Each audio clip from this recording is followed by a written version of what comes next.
Most hikers miss the peak wildflower window by just 2 weeks because they follow calendar dates instead of tracking elevation and winter rainfall data. The wildflower season is a moving target that starts much earlier than you think.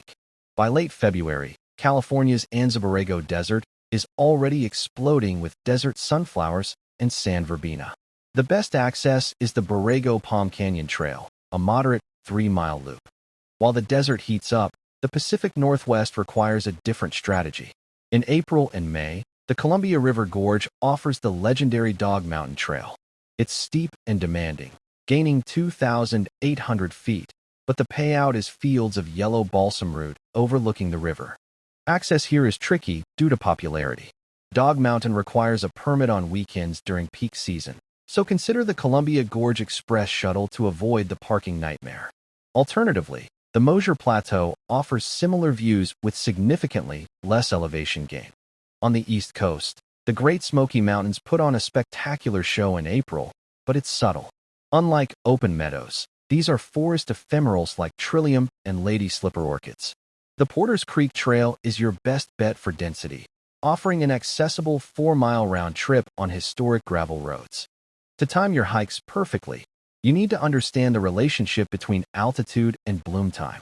If you miss the peak in the valley, you haven't necessarily missed the season, you just need to hike higher. Applying that elevation rule takes us to the Alpine giants in July and August.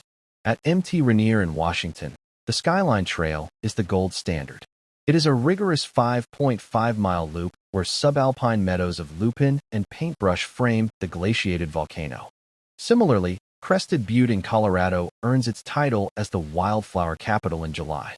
The Snodgrass Mountain Trail offers a moderate experience with aspen groves, while the 401 Trail provides sweeping panoramic views for those willing to tackle the altitude. Here is your cheat sheet for the entire season. This calendar breaks down exactly where to be from late winter through late summer to catch peak conditions across the country. A crucial note on photography: never lie in the flowers for a portrait. Use a telephoto lens to compress the background, which makes the flowers look denser and allows you to stay on the trail, protecting these fragile ecosystems for next year. Finally, utilize citizen science tools like iNaturalist or local park ranger blogs before you drive. Blooms are weather dependent, and a super bloom year can shift timings by weeks compared to drought years. Chase the bloom, leave no trace, and happy hiking.